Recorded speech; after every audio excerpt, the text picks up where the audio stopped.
A lot has changed these past few months. From the way we live, to the way we work, and even the way we interact with others. The world feels a lot more, it feels a lot more empty.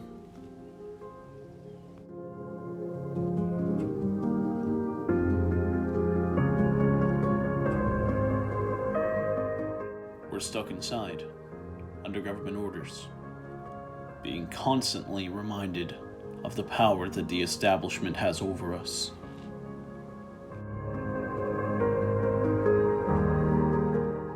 Schools, places that were once full of laughter, are now devoid of any life forms whatsoever. This disease, this plague has derailed life as we know it.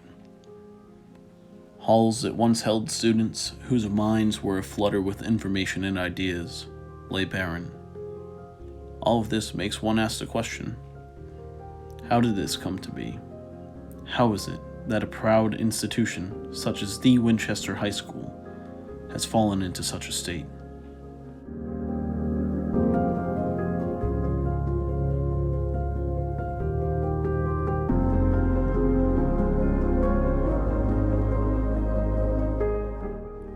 There are so few people around that I'm able to stand in the middle of the street without a single car passing me.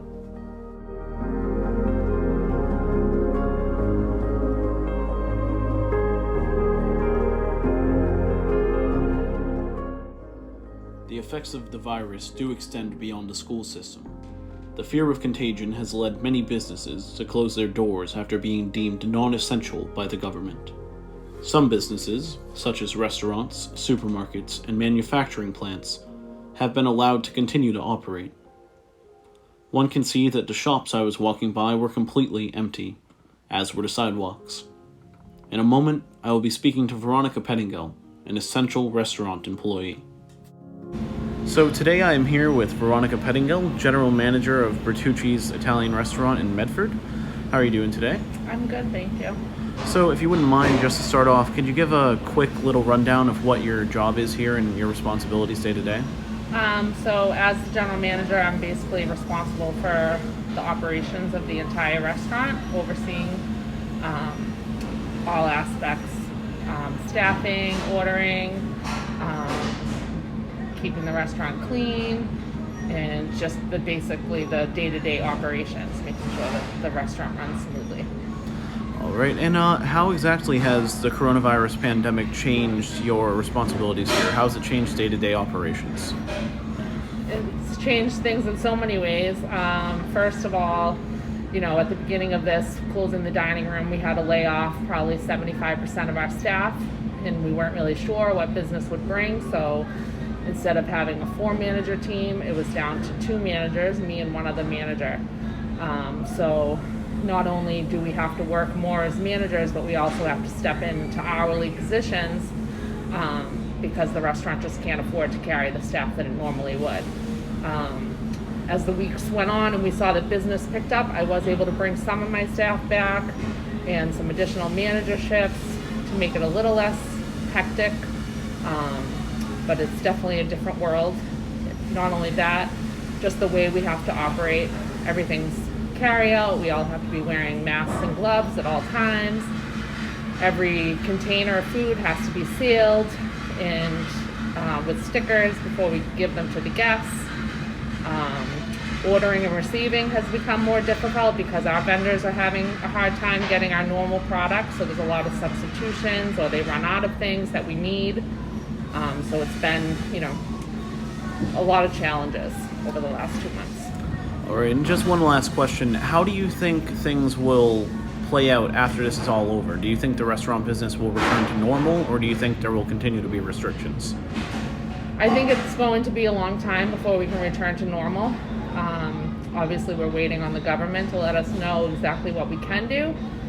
But I think that when they do decide to reopen dining rooms, it'll be pretty similar to right before we closed, where we have to practice social distancing, meaning you can only seat every other table. You can't have large group parties, which normally we would have a lot. We have a private dining room. I don't see that being full for a long time. When the servers do come back, they'll have to be wearing masks and gloves. So I think that we're going to have to get used to a new normal. I think that carry-out business will stay as the majority of our sales, whereas before, carry-out was about 30% of our sales. Right now, it's up about 125% from what it normally is. And I think we'll see that, the dining room will come back, but instead of being 60 to 75% of our business, it will be maybe 25% of our business until people really feel comfortable coming out in public. All right, thank you very much. Have a good one. Thank you.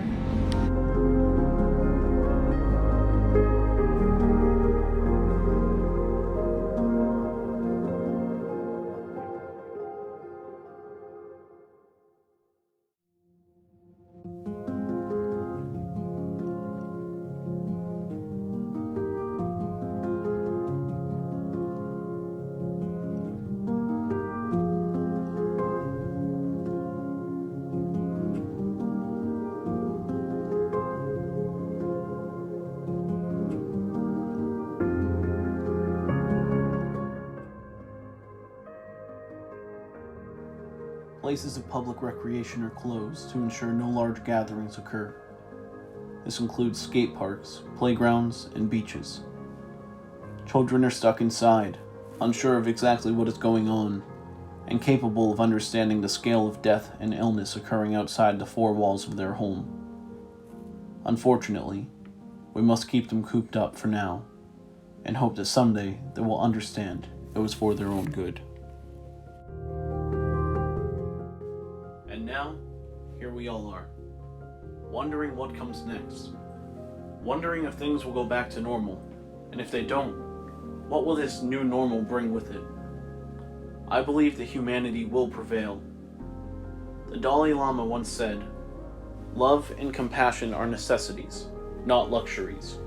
Without them, humanity cannot survive." That statement holds true for our current situation. If all of us treat each other with love and compassion, then I am certain that we will make it. I am hopeful for what the future will bring, and I am certain that at the end of this struggle, humanity will be stronger than ever. Stay safe, stay healthy, and most importantly, stay